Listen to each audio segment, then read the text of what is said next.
Hello, everybody. Happy Christmas Eve. Happy holidays to all of you. Kendall Smith and Jack Veltri joining you here for an edition of GC Live here on Gamecock Central. We hope that you're all doing super well. Jack, this is rare. Usually I am recording this with you at work, but I am at home here today. Are you at home? Are you in? Yeah, I just got home to Fort Mill last night after basketball. So we're here. It's a nice day outside. We're chilling. And yeah, we've got a show this week. Weren't sure if we were going to have one, but then some big news came up yesterday afternoon. And I texted you right after. I'm like, all right, what time are we going live? So we have a show this week right before Christmas. When LaNorris Sellers announces he's staying, then you have a show. And that is what we are talking about here today on the show. South Carolina will return its quarterback for the 2026 season. We'll get into why that is, what LaNorris could do in the 2026 season, maybe why you feel like this was the best move for him, Jack. There's a lot of questions to be asked and a lot of answers to be given. So we're super excited to talk about that here today. And we are also very excited to have this show presented to you by our good friend, Clint Hammond. Yeah, so if you are in the market to potentially buy a home, need help with your mortgage, any of those housing needs that can seem very, very complicated, give a call to our guy Clint or just get in touch with him. Number on screen is 803-422-6797. The NMLS number for him is 71597, or go to clinthammond.com for more info. And like I said, he will help you out with any of those needs you have in terms of the housing market, get you the right price for what you're looking for, and to help you out with any of those needs. Like I said, he's been in the mortgage industry for over 20 years now. He's a lifelong Gamecock fan as well. So he gets it just like you guys. He's a diehard, and he's also been a longtime supporter of Gamecock Central and all of our GC Live programs. So again, if you're watching us on live right now, you'll see all the info posted right above us here. But just one more time, 803-422-6797 is the number to call. NMLS number 71597. Again, go to clinthammond.com for more information. I love this comment. This is great. What a nice flex. I know, that is a flex. To be able to greet us from Hall's Chop House getting some lunch. So, like, where's our Hall's Chop House, right? Are you at Hall's in Columbia, or are you at Hall's in Charleston? Or Hall's in Nashville? That's true. There's a lot of different Hall's locations, so. I just always think about the ones in the state of South Carolina, and I've been to both, and I like the one in Columbia better, actually. I don't know if that's a hot take or not, but I have had more enjoyable experiences at the one in Columbia. I like them both. The one in Charleston's really cool. It's in a great area. Obviously, it's Charleston, but there's something about the one in Columbia being so close to the State House. I love it. The infamous Hall's Chop House in Columbia. The one and the only. Okay, Jack, let's check in. How you doing this week? How's everything holding up for you? It has been a busy week in terms of the news cycle. Yeah, it's been all right. It hasn't been too bad. I mean, obviously, we'll talk about LaNorris here in a few minutes, but I think everyone's kind of glad that is finished and done with, and he's officially back. And, we heard the rumors going back to last weekend that South Carolina and him were finalizing a deal, and you're waiting for these next few days, like, oh, man, when's it going to happen? And then it does, and it's just good to see. But, yeah, it's been good. Glad that's over with now, and can kind of focus our attention on the holidays. Been getting a bunch of pre-written stories ready to go. I'm getting ready for the holidays here. Got all my gifts, I think. And how about you? You got everything? I have all my gifts. I have been ready for weeks. That's just how I operate. So I am ready to go. Everyone has their gifts taken care of, and we're ready for the holidays. I'm excited. I'm getting everything I want. I'm going to Tampa with my family right after Christmas. So that's all that I want, is just to spend some quality time with my family. And of course, in the beautiful sunshine state of Florida, that will be lovely. I think it's supposed to be around 80 degrees. So we'll go to a hockey game down there. The Lightning are playing the Canadians just a few days after Christmas. So that'll be a fun one. I saw a really funny video though, Jack, of your Islanders getting gifts from the social media admin. in. I And have I not think seen I'll that just yet. send that to you. It's great. Nice. But let's talk LaNorris before we start talking about every other thing, so that way the people don't get upset. So it was reported a couple weekends ago by Pete Thamel of ESPN that South Carolina was agreeing on a deal with LaNorris Sellers, essentially, or expected to agree on a deal to bring him back for the 2026 season. And we obviously received word yesterday, yes, this is happening. Why do you feel like it took a couple of weeks, Jack, for the decision to be officially announced?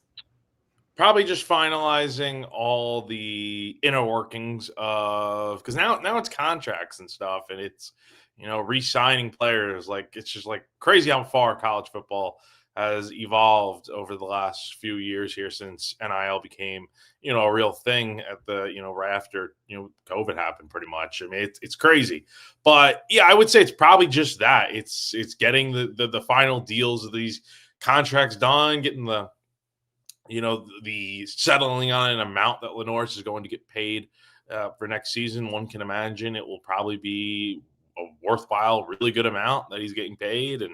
And yeah, so I mean, look, it ends kind of the saga of will he, won't he be back at South Carolina?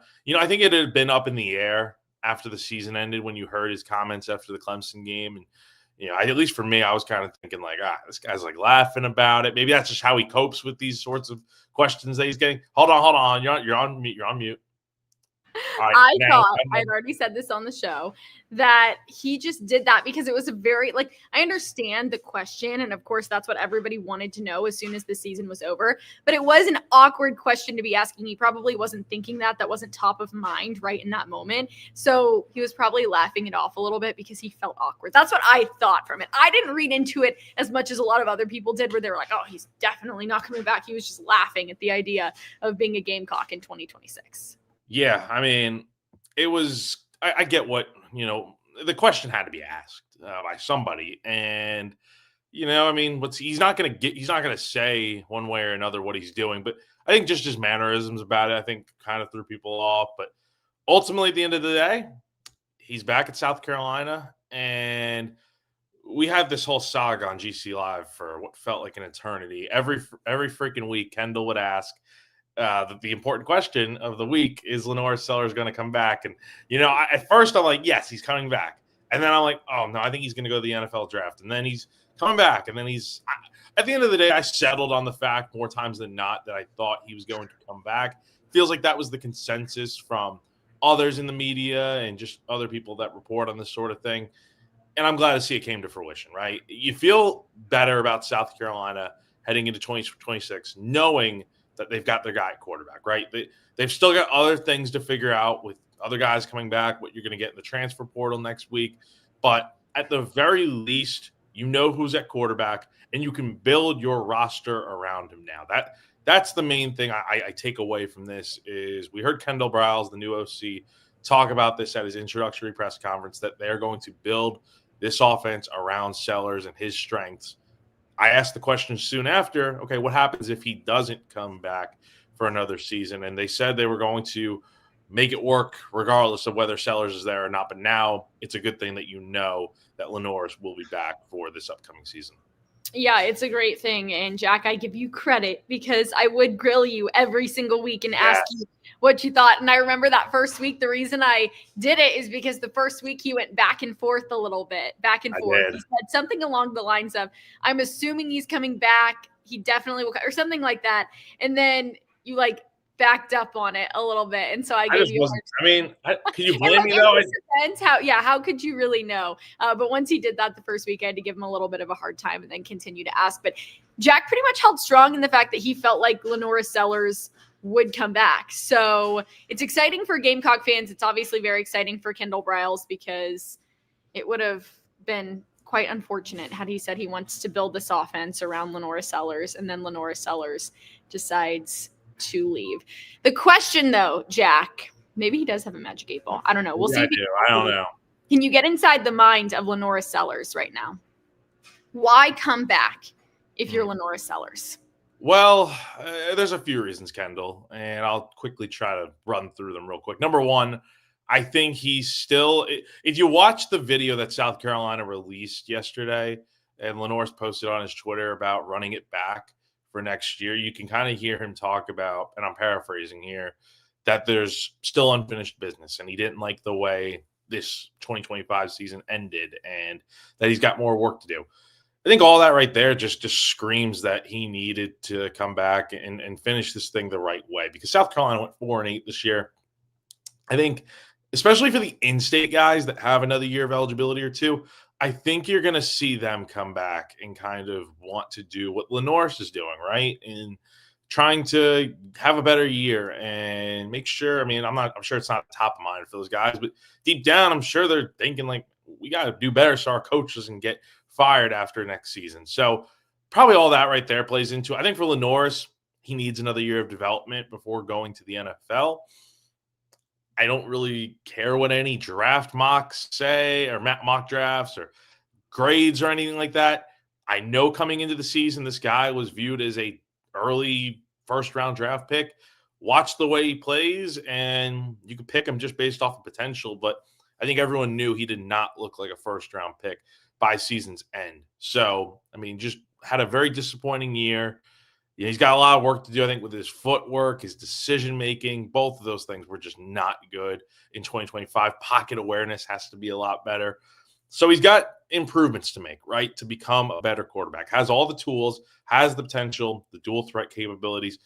And I think also just the enticing thought of playing in this Kendall Briles offense. Because think about it.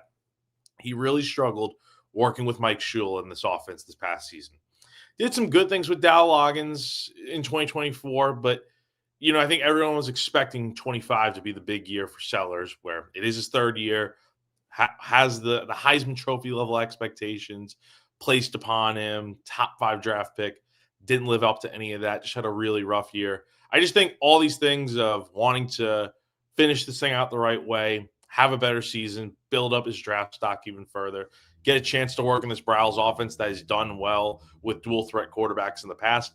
I think we're going to see a LaNorris Sellers that we just haven't seen since 2024, and I think that will be a really good thing for the Gamecocks heading into 2026. So let's read the quote of what he said exactly in the video that he posted yesterday on X. It says, "Home isn't a place you find. It's a place that finds you.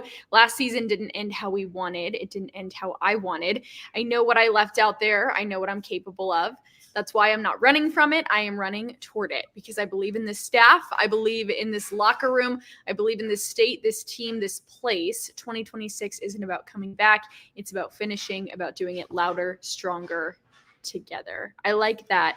That's why I'm not running away from it. I'm running toward it. That's a good one. Jack is disconnected right now, but what I was going to say, he is back. I don't know what just happened. I looked down for a second and I was off screen. I'm in my brother's bedroom right now at my house. I think the Wi-Fi here is pretty good, so I'm here now. Okay. So we were just reading the quote directly of what LaNorris said when he put out his video yesterday, and I was saying that I really love the part of it that says, that's why I'm not running from it, I'm running toward it. I think that's really great. I think it speaks to his leadership, and as you previously mentioned, Jack, having a guy like LaNorris, the leader of the team, the star of the team, say last season didn't go how I wanted it to go, so I'm coming back to try to make it right. That sets an example for so many other guys that might be on the fence, that might be thinking, I could enter the transfer portal and try to go somewhere else or do something different with my career. And maybe they see LaNorris stay, and that is enticing to them to maybe stay at South Carolina. We'll talk a little bit more about the portal later in the show because there have been a couple of changes since we last spoke last week. But what I do appreciate about Kendall Briles saying that he wants to shape this offense around LaNorris Sellers is he is taking the capabilities of LaNorris Sellers and he is molding the offense to fit that. Whereas I feel like for Mike Shula, he wanted for LaNorris Sellers to fit the mold of what he wanted it to be. And I think that is ultimately where things didn't go well for South Carolina offensively last season. We know what LaNorris can do, and I appreciate that Briles is looking at it from that perspective. This is what he's good at. This is what he can do. This is where we're going to capitalize. Not saying, okay, this is the offense that we're going to run, and you're going to figure out how to adapt to it one way or another.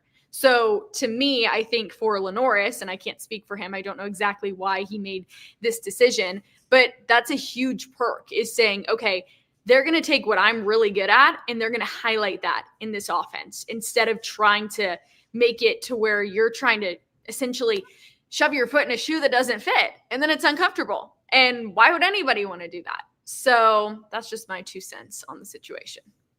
Yeah, you said it perfectly there. There's so many different factors with why LaNorris is coming back. You know, we'll eventually hear it straight from the horse's mouth, whether it's a Garnet Trust interview, or the next time he talks publicly in an interview with South Carolina, whatever, press conference, spring ball, whatever. We'll hear it straight from him about why he decided to ultimately come back. But you hear from the video, I think it is mostly just about having that bad taste in your mouth after this past season, knowing things can be better. I think LaNorris deep down also just knows he didn't play well this season, and he was not going to publicly admit that he regressed in 2025 when he was asked that question at the end of the year. Well, let's be honest, though, the numbers will tell you he definitely did regress. His touchdown passes were down. His rushing was way down. Completion percentage was down. Interceptions were up. I mean, he just did not have the season that anyone thought he was going to have. And as a result, South Carolina struggled immensely. So I think this goes far beyond the draft and all. I think he could have gone and probably been a high pick just based on his potential. And I don't think him necessarily coming back means that he's passing up, hurting himself with where he could sit in the draft moving forward, because you just never know what can happen. Another bad season here at South Carolina 26, and that draft stock probably drops him down to a mid to late round draft pick, and in my opinion, at least. I'm not sure what next year's quarterback class looks like just yet, but you got to imagine he's going to. And the thing for LaNorris is, I think the one thing, I have a story coming out later this afternoon about it, but like what this really means for him in South Carolina. But I think LaNorris does better, and South Carolina in general seems to do better when the hype isn't as high as it was this season. Because coming into 24, not many people knew who he was, right? The national media was just learning about him, while people like us were like, oh yeah, this guy, we expected him to do stuff like this based off of what we saw during his freshman year back in 23. And so when he goes out here and has the success that he does in 24, it's not a surprise to us, but he definitely caught the national people off guard for sure, and other fans from around the world. And in 25, you're seeing the hype is so real, Heisman level expectations. It's not like he placed them upon himself. It's more like that was the expectation from everyone else coming into the year. And that was a lot to live up to. He certainly didn't.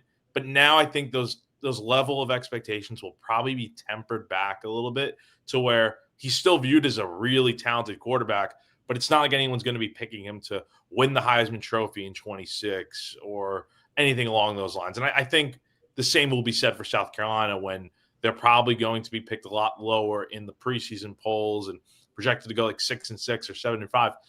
That's where this team thrives a lot, and I expect the same for Sellers. Yeah, it's a really good point. And back to your point about entering the NFL draft, I think also there is something to be said about the level of confidence you need to do that. And I'm not saying that LaNorris doesn't have confidence in himself or his abilities. We've seen him be successful before, but coming off of a season that wasn't a great year for him, there is something to be said about going into the NFL draft maybe lacking some of that confidence, because this past season he wasn't able to do what he does best on a consistent basis.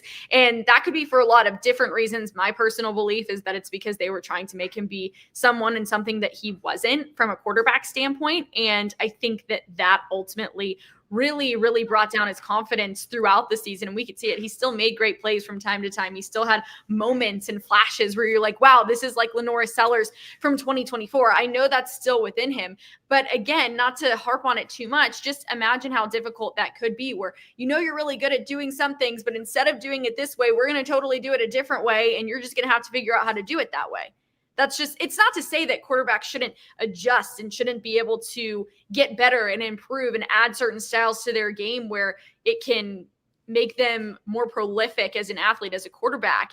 But I think it just became too much. It was trying to make him something that he isn't. And so you don't have that confidence leaving the season. Then you're like, okay, am I going to enter the NFL draft? I could, get drafted this year, no doubt. But do I want to after not having played super well? I do think that there is something to be said for that. Now, obviously, we don't know what's going to happen next season. We don't know how well he's going to play. But I think that if things do go according to Kendall Briles' plan and running this offense and doing it in a way that really highlights LaNorris, then he could be in really good shape heading into the 2027 NFL draft. So it's just all food for thought. But ultimately, he is coming back to South Carolina, which is great news for Gamecock fans because you have your star back, you have your leader, and you have someone that has that hunger within them to win. And he knows what it feels like to have a rough season, to have that bad taste in your mouth. And I think next year for South Carolina, like you said, they won't have as high of expectations, but they will also have that hunger, that knowledge that if the season doesn't go well,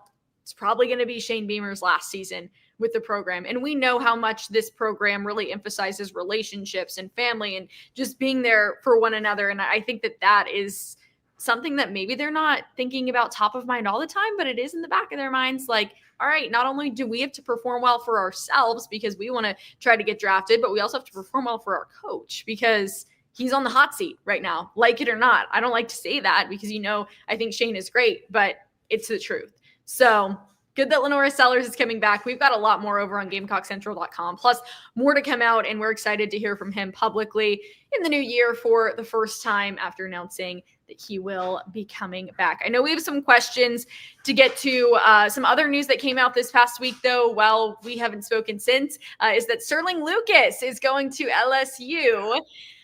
Lane Kiffin just can't leave South Carolina alone. Just when we thought we were done after the whole Landon Duckworth saga on National Signing Day, of course, the early one, we thought that would be maybe the end of it for a little bit and, kind of settle. But no, Lane Kiffin doing what Lane Kiffin does best and pestering those around him. Yeah, maybe this is somewhat of payback for not being able to flip Landon Duckworth from South Carolina on signing day. I know LSU was very much in on that and trying to get that done, but just did not happen as South Carolina was able to fend him off. Maybe he saw the tweet that Gamecock sent. I think somebody from Central put out a tweet tagging Lane Kiffin or something when that happened, when Duckworth decided to stay at South Carolina. So maybe that's just bad karma, payback. I don't know. But yeah, and I know Wes and Chris did a whole show yesterday talking about Sterling and him leaving South Carolina, but just our thoughts on it. I was surprised. I got to be honest. When I saw the news pop up on my phone the other day, I was definitely shocked, like probably most of you were that are watching us right now. I mean, who would have thought, like, leaving for LSU? And I can completely understand that. Oh, I mean, yeah. I don't want it to happen. It sucks for South Carolina because he's a great recruiter and has done amazing things for the school and the program, but LSU's a good team. They've got Lane Kiffin. They're in the news. You're, obviously going to make really, really good money over there. I can totally understand why. It's just a bummer. Oh, totally. It was definitely a bummer for sure. And for anyone that thinks the money was an issue here, I disagree with that because Sterling's been at South Carolina for a few years now, going back to 2022. He was consistently receiving raises every year.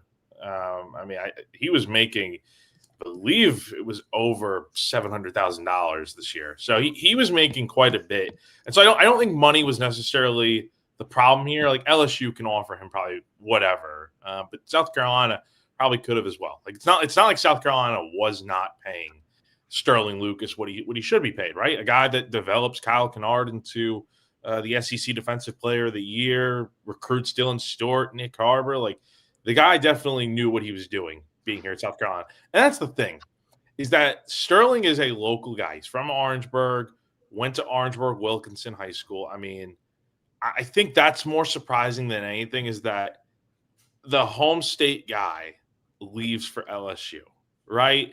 It's not like he went to South Carolina, but like it's this is his home state school, so it's a little surprising. But I think also we have to really consider what we talked about for a few shows now, Shane Beamer is going to be on the hot seat heading into 26.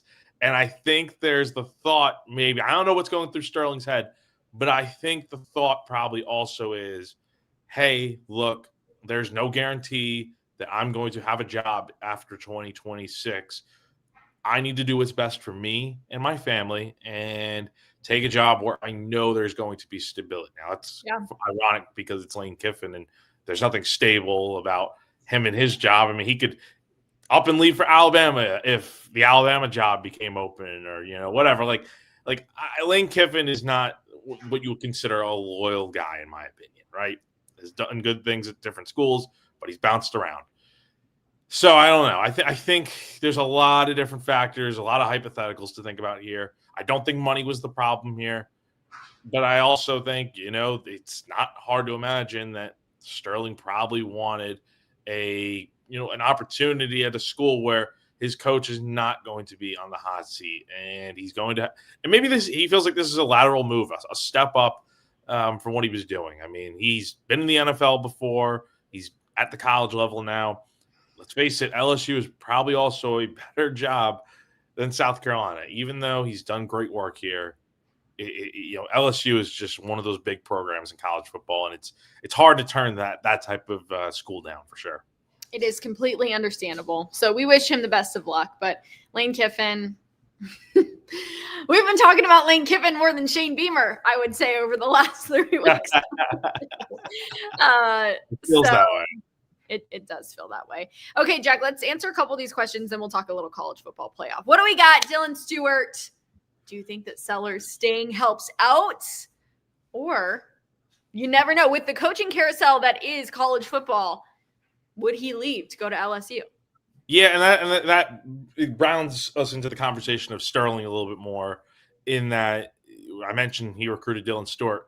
He was a big reason why Dylan Stewart committed to South Carolina. We got to keep in mind, Dylan Stewart is not from South Carolina. So there is no loyalty from being a homegrown guy, right? Like, he's from the DMV area. Like, Shane Beamer, South Carolina, have done a great job recruiting there with Stewart, Harbor, players along those lines. Right after it happened, when Sterling left, my immediate thought, I think everyone else, I saw Gamecock Central's message boards blow up and Twitter, everyone freaking out that Dylan Stewart's gone, even though nothing had happened yet officially with Sterling. I think it's definitely not out of the question that he would leave to go to LSU, but I think you also have to, and Chris, I think, wrote a really good story, or Wes, one of those guys wrote a really good story the other day, kind of about breaking it all down of Lucas, Stewart, everything in between. I think you also have to consider Dylan's got a good thing going at South Carolina. He's getting paid really well from the looks of it. He's been here for 2 years. Why would you want to upend your college career, leave on seemingly, I guess, what it would be bad terms at South Carolina if he were to leave to go to LSU? I think people could understand it. But it's also like, if he leaves for LSU, Sterling Lucas is the only coach that he knows there. He's having to start all over again at a new school. Who knows how he's going to do there? At South Carolina, he's the guy. He's getting paid really well. He's got a good thing going here. And this should probably be his last season before leaving for the NFL. I just think, why tamper with that when you can just stay at Carolina? I think there are other reasons beyond Sterling Lucas for why he's come to South Carolina. And we're going to find out if that all holds up when it comes time to officially make a decision. But yeah, let's be honest. This definitely probably threw a wrench in those plans of, like Dylan feels like a lock to be at South Carolina. I'm not exactly sure where his headspace is at, but you got to imagine Lane Kiffin was hiring Sterling Lucas with the intention of trying to get Dylan Stewart as well. There's always a motive with Lane. So, yeah, it wouldn't be a shock. But I agree. Dylan Stewart is the guy at South Carolina. Besides LaNorris Sellers, those two are, again, the stars of the team. So you do have that going for you. Obviously, there will be a lot that happens when the transfer portal officially opens, though. People are already announcing that they are leaving, including Aaron Nolan. So that brings us to our next question. So LaNorris is going to be the guy next year as your quarterback for South Carolina. What do you do from a backup quarterback standpoint? You don't have Luke Doty anymore. You won't have Aaron Nolan. So what are you thinking? We're talking Cutter Woods. We're talking Landon Duckworth. What else? I think you probably do need to go out and get a backup quarterback. I think more so for the reason of kind of like 2 years ago, like Adam mentions here in the comment that he has, when you had Sellers coming into his first year as a starter, we all thought he was going to be the starter right out of the gate, which he ended up being. But then you bring in Robbie Ashford out of the transfer portal from Auburn to, I think at the time, kind of create competition in that room to drive LaNorris a little bit more to win that starting job. And I think it's similar but different, I think, this year, if you were to go in and bring in another quarterback in that room. LaNorris is going to be the guy going in 2026. There's no question about it. But I think it's also good to have some competition in there, to have someone that potentially could push LaNorris and get him back to being kind of the underdog a little bit. I think that's where we see him in South Carolina at their best when people count this program out. And we saw it 2 years ago exactly play out just like this.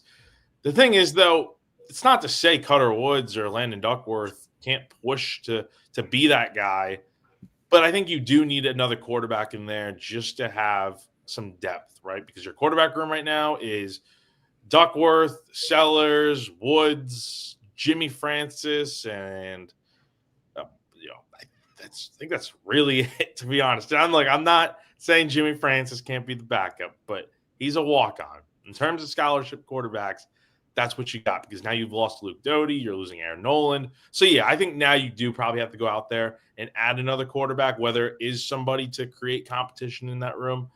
There's always going to be competition, but to be the solidified backup, I'm not sure. Maybe you just bring somebody in just to add more depth. I'm not sure, but I think you're definitely going to see somebody come into that room as a transfer at quarterback, but to be what I just said, the backup or another option. Were we shocked that Tree is leaving? So Tree Babalade announced yesterday? Or Today it was reported. Guys, I don't know. It's okay. So I'm like, I can't remember. But he did announce that he will be entering the portal. So he is leaving. I remember when I interviewed him when he was in high school, committed to South Carolina a few years back, and he is leaving officially. He will enter the portal. Jack, were you surprised by this decision?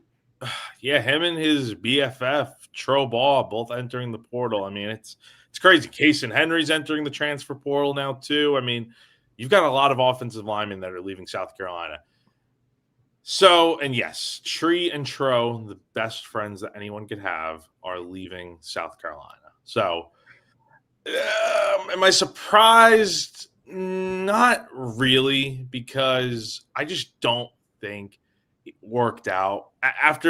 Look, Tree and Tro both started as freshmen, right? They had pretty solid seasons in 2023, given the circumstances with South Carolina's offensive line. I just don't think they ever really rekindled that same sort of, I don't know if magic's the right word, but in terms of like being the guys in the offensive line. Like when you start as a freshman, you're kind of thinking like, okay, there's your cornerstone guys moving forward. Kind of like how Josiah Thompson started as a freshman, and then you see him start again this year. We just didn't see that in the following year because Tro and Tree barely played in 24.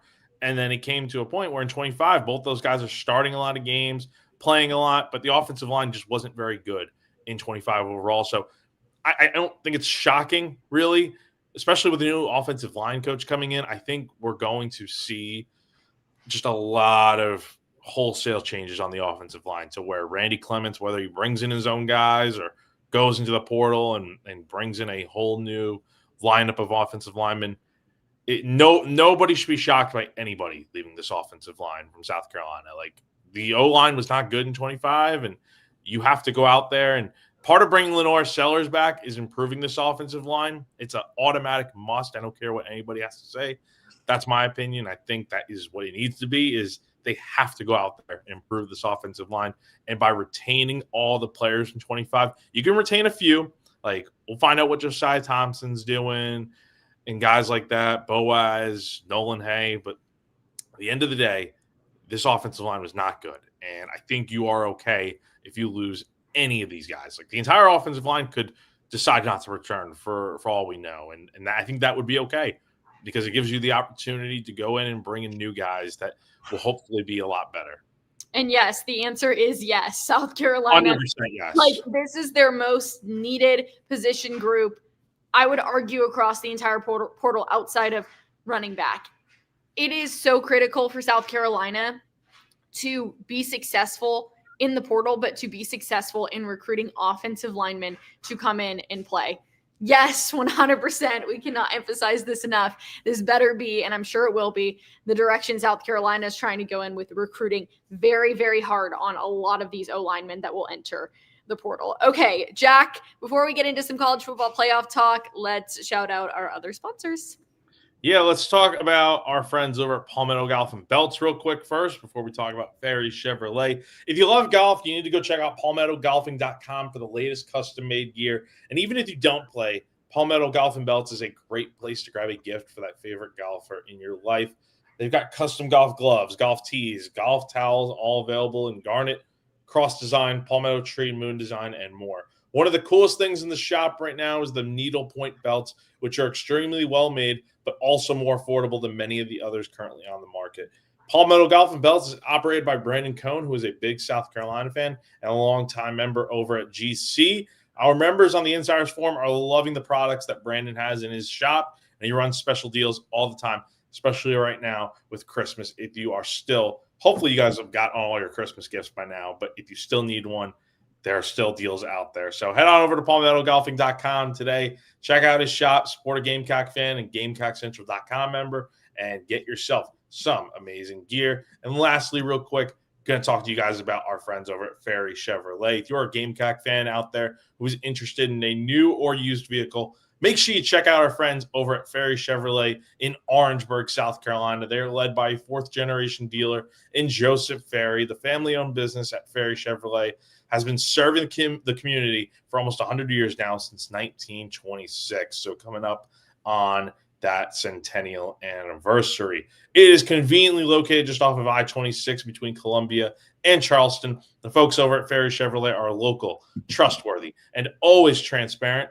The business began in St. Matthews and was built on honesty, integrity, and a handshake, and they still operate with those same principles to this day. Head on over to ferrychevrolet.com today. Check out their inventory and to get in touch. All right, Jack, we had our first slate of college football playoff games last weekend. What did you think? Not bad. Not bad. I thought the first two games were pretty entertaining. I think the Alabama-Oklahoma game, everyone would say that was the best game of the weekend, no doubt about it. And then the Miami-Texas A&M game, I take a little bit more pride in that one because I was the only one on staff picks to take Miami to win that game, and I also won some money on Miami winning that game. So I feel good about that game. But Tulane and Ole Miss and the JMU and Oregon, it wasn't that's a whole other debate we could talk about for our entire show, Kendall. But I will just say this. I think we got to move on from the G5 being in the playoff. I get it. Cinderella stories happen in college baseball, college basketball all the time. But football is a different beast. The level of competition is just so different. You're talking about teams like I think I read JMU is a $1 million roster. Oregon, I don't know how much money they're putting into football, but it's probably triple, quadruple, whatever. I mean, it's a quintuple. I mean, it's probably a lot bigger than what JMU is paying their players right now. So that said, I think we got to move to a point where you're putting the 12 best teams in. Eventually, I think it'll get to 16. And look, if a G5 team is ranked in the top 10 and they are deserving to go to the playoff, by all means. But I think we got to move on from getting auto bids and with conference champions and making sure, the ACC kind of screwed this thing up with Virginia not winning the ACC because then you wouldn't have JMU in the playoffs. But I think right now you got to focus on getting the best teams in. And right now you're certainly not. I would love to see a G5 playoff, though, just like what you see with the FCS right now. I think That's the better way to do it, in my opinion. Well, if the G5 teams want to make it, like they've got to be playing tough opponents in their non-conference games. It's just non-negotiable, in my opinion. So yeah, I agree. I actually thought the best game of the weekend was Ole Miss Tulane. No, I'm kidding. I'm kidding. I was about to say, besides the bias factor, what game were you watching? Guys, I'm actually kidding. I just wanted to see Jack's reaction, and it did definitely live up to the hype. Okay, so that leads us into, and we might have a show next week. We don't know. We're just kind of figuring things out as the holidays go. Yeah. I'm assuming we will. So we'll probably talk before the quarterfinals take place, but just a quick rundown right now. So one game on New Year's Eve, that is the Cotton Bowl between Miami and Ohio State. And we'll have staff picks coming out, by the way, too. And then on New Year's Day, a full slate of games. You've got 3 of them, Capital One Orange Bowl, which is Oregon and Texas Tech. And then you've got the Rose Bowl, Indiana taking on Alabama. And to finish off the night, it's the Sugar Bowl, Georgia, Ole Miss. I'm looking forward to that one. I'm obviously looking forward to Indiana playing Alabama the most. My dad is all upset because he's saying that like all the Alabama fans are like, welcome to real football, Indiana. Like you haven't played anybody this year. You're in for it, whatever. So my family's already getting very upset and rattled. I will ask real quick. Will there be under the Christmas tree this year? Will there be any tickets to Pasadena from Santa Claus? I don't think so. I think if Indiana made the national championship, then the Smith family would be in attendance. That is the Rose Bowl.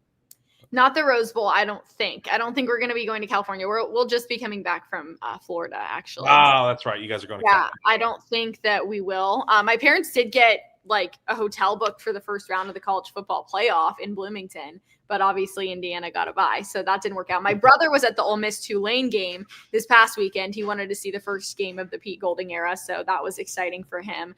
But I think, obviously I've jumped on the Indiana bandwagon. Although I've been an Indiana stan for like life. Like I can show photos of like 3-year-old Kendall in Bloomington loving Indiana. But I think if they make the national championship, we will go. So I don't know. We'll see. I think that they should win against Alabama. I hate to say this like on air, but I haven't been like thoroughly impressed with Alabama during the Kalen DeBoer era really at all. I think they've had some good moments, but I haven't been super impressed with them this season either. They were basically handed their win against Oklahoma, in my opinion. So yeah. They came back down from 17-0. And Oklahoma played horrible. But that's a credit to Alabama. We can get into this conversation later. But I stand on what I stand on. I genuinely think that like Oklahoma just fell apart. They did. So, but Alabama also played a lot. Oklahoma was like, okay, we're just not gonna. We're giving up. Here you go. So, I hope so. I hope that you are right. We'll see. I was getting into an argument with somebody the other day about they were saying that Ohio State should have beat Indiana in the Big Ten championship. Now I can't even get into it because I'm very stressed. It's going to like determine the start of my 2026, how well Indiana plays. Like Indiana is also like South Carolina in this sense. Don't be surprised if Indiana doesn't win because that's just Indiana luck, right? Like I feel like South Carolina kind of same thing. Like they have the expectations, they have this hype, and it's like they don't meet it. Like Indiana, I wouldn't be shocked or stunned if they didn't win the game. A, because it's the college football playoff, so every team that's in it is good. But B, because that's just kind of like Indiana. Like having watched them and supported them my whole life, like they give that similar vibe as South Carolina. Everyone knows what I mean. Like, you know exactly what I'm talking about. Just when you start to get like that hope and you're very excited, it comes crashing down. Mm-hmm. Yeah, no, you're totally right about that. So, Craig, I hope that you are not right. I kind of think Alabama's going to beat Indiana. I don't know what it is. I have a feeling. Like I said, I wouldn't be shocked. Indiana hasn't lost all year. They haven't played in a few weeks. I feel like that, as much as the bye is good and nice in some ways, it's not great in other ways because you go a long time without playing football. And you have another team that's coming in off a win against Oklahoma. They're excited. I just don't want Indiana to like come into this game sleepwalking. That's my one fear. I agree. Yeah. I think you can be concerned about with that for all these teams. I mean, all of the teams that got the bye last season lost. I mean, Boise State, Georgia, who else? I'm trying to think of who else had a bye. Ohio State, they won. Or Oregon was the one that lost. So point is, I mean, teams all across the country were losing as top seeds with byes. So I don't know. We'll see. Somebody deserves it as a person and a human. It's Fernando Mendoza. What'd you think of him winning the? Did we talk about that with him winning the? I think we really talked about it. I thought it was great. I was so happy, and I loved his speech. I think he's awesome. Like, I think he's a really great person. Obviously, really talented quarterback, but I loved everything about that. I was very, very excited for him. But who knows? Maybe Indiana will take some of the frustration from, having their name dragged at the club after the Heisman Trophy award presentation. If you know what I'm talking about, you know what I'm talking about. Yeah, maybe they'll take some of that anger and frustration. And to me, that's frustrating because I'm like, Fernando Mendoza is a great guy from all accounts. Like, it just seems like he is, as not personally knowing him. So I don't know.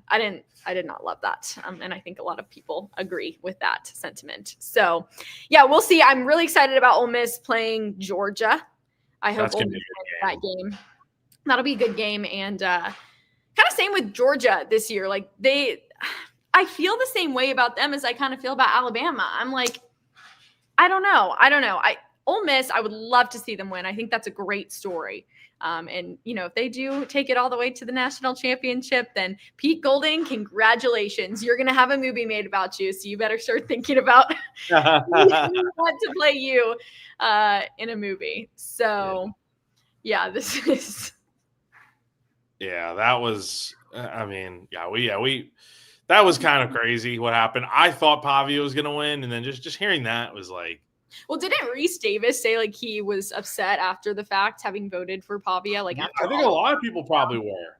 It's crazy. I mean, the guy it was kind of just a scummy little thing to say, like, F all the voters, like the people that actually did. A lot of them did vote for Pavia, but it's just. Yeah, he got second.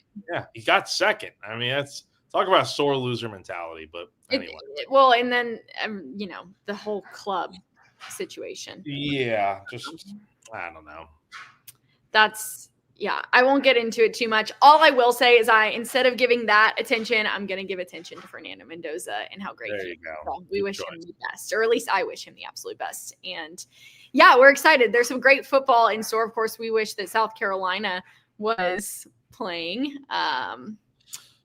And that's not happening. But LaNorris Sellers is coming back next year. So maybe it'll happen in 2026. Or maybe they'll be playing in a bowl game in 2027. Because if you're playing in 2027, most likely, you're playing in a college football playoff game. So hopefully we'll see. That's what Boomer said. He said that's the goal for next season. So fingers crossed. But anyways, everybody, we hope that you have a great rest of your day. Merry Christmas to all of you. Happy holidays. Happy New Year. If we don't see you before 2026, we'll see what we can do for next week, though. But yeah, we hope that you all have an awesome holiday. And I will be watching. I'm trying to find this. It was the question about the Christmas Story. Yes. Oh, yeah. This is my favorite part about Christmas. Yeah. I can't wait. I can recite this whole movie line by line. It is my favorite Christmas movie. What is yours, Jack? Have we already answered? I love Christmas Story. It is one of my absolute favorites. It will be going on tomorrow night at 8 o'clock, whenever it does come on. But I'm looking forward to that one. I would say that one's one of my favorites. Home Alone 2. I'll die on the hill that Home Alone 2 is better than Home Alone 1. Everyone says that. Yep. Die Hard's a Christmas movie. Like, I have all those takes. So, my number one favorite Christmas movie is A Christmas Story, and there really is not a close second. And I love it. I think it's the funniest movie. Me too. You'll shoot your eye out, kid. The Grinch is a good one as well. So yeah, you guys have great taste, but enjoy yourselves, enjoy time with friends, with family. And yeah, we hope that you all have a great holiday. So for Jack Veltri, I'm Kendall Smith. This has been GC Live here on Gamecock Central. By the way, Jack, we had to shout this out. This is the Lululemon South Carolina collection. So if you're looking for a gift to get sponsored or not sponsored? Not sponsored, but Lululemon, if you want to sponsor me, I wear your stuff. nonstop 24/7. So yeah, get it if you want like a little South. I love it. I think it's great. So anyways, thanks everybody. Merry Christmas to all of you, and we'll see you soon. Bye.